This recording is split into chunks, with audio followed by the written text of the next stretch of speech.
Hello students, welcome back in BBVN online class. Hindi class के अंदर हम पढ़ रहे थे पाठ 13। हमने पाठ 13 पढ़ा हुदहुद। हुदहुद एक पक्षी है जिसे हमने देखा है बहुत बार। उस पक्षी के सिर पे कलगी है। अब हुदहुद के सर पे पहले कलगी नहीं थी और बाद में कलगी कैसे आई, यही हम पढ़ रहे थे। सुलेमान जो पक्षियों का एक मुखिया है, महाराज उसको कह सकते हैं, अर्थात राजा, वो जा रहा था और उसको बहुत गर्मी लग रही थी तो उन्होंने गिद्धों से कहा, आकाश मार्ग से जा रहा था, उन्होंने गिद्धों से कहा कि आप अपने पंख फैला के मुझ पे छाया कर दो, लेकिन उन्होंने मना कर दिया।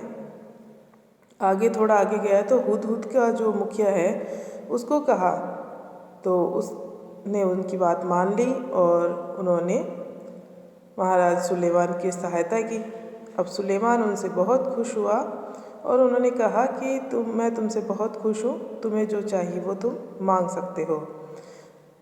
तो हुदहुद कहता है कि मैं अपने साथियों से पूछ के बताऊँगा कि मुझे क्या मांगना है।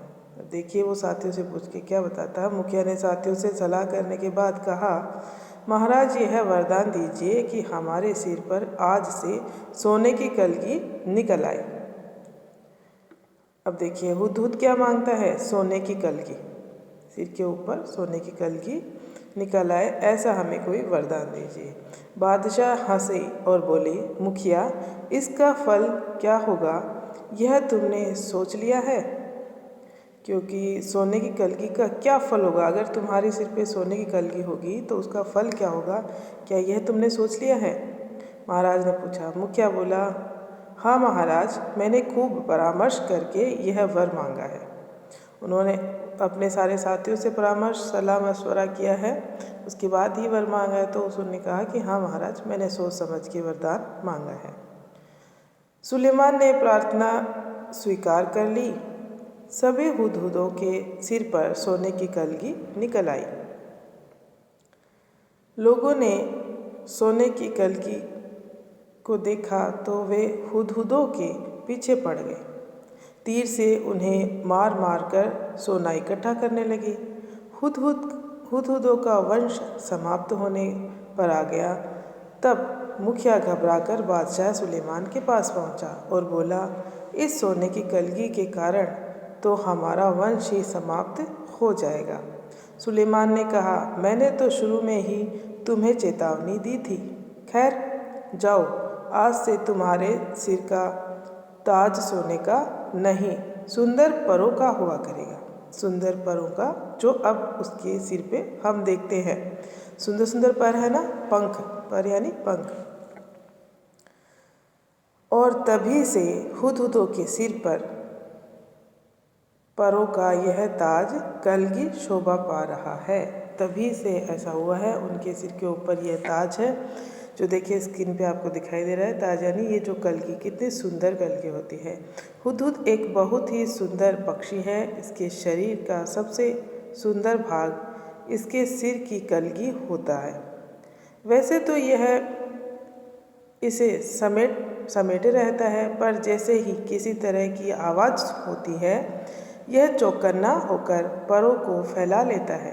जब किसी भी तरीके की, किसी पक्षी की या किसी भी तरीके की कोई आवाज़ होती है तो चौकन्ना होता है। जैसे चौकन्ने होकर कई पशु अपने कान खड़े कर लेते हैं, उसी तरह ये पक्षी जो है वो अपनी कलगी को फैला लेता है, यानी अपने पंखों को फैला लेता है, चौकन्ना हो जाता है। तब यह कलगी देखने में हूबहू किसी सुंदर पंखी जैसी लगने लगती है। पंखी जानते हो ना आप लोग, जिससे हवा करते हैं हम, सुंदर सुंदर पंखियाँ होती है हाथ में लेके जिससे हवा की जाती है, वो पंखी वैसी ही लगती है ये हूबहू। इसी कलगी के बारे में तुमने अभी तक सुंदर कहानी भी पढ़ी है। हुदहुद का सारा शरीर रंग बिरंगा और चटकीला होता है। पंख काले काले होते हैं जिन पर मोटी सफ़ेद धारियाँ बनी होती हैं। गर्दन पर अलग हिस्सा होता है बादामी रंग का। गर्दन का जो हिस्सा है वो अलग होता है, थोड़ा बादामी रंग का। चोटी भी बादामी होती है। अगर इसके सिर पर काले और सफ़ेद होते हैं दुम का जो भीतरी हिस्सा है यानी पूँछ, इसकी जो पूँछ है उसका अंदर का भाग है वो सफ़ेद होता है और बाहरी हिस्सा काले रंग का, जैसा कि आपको दिखाई दे रहा है।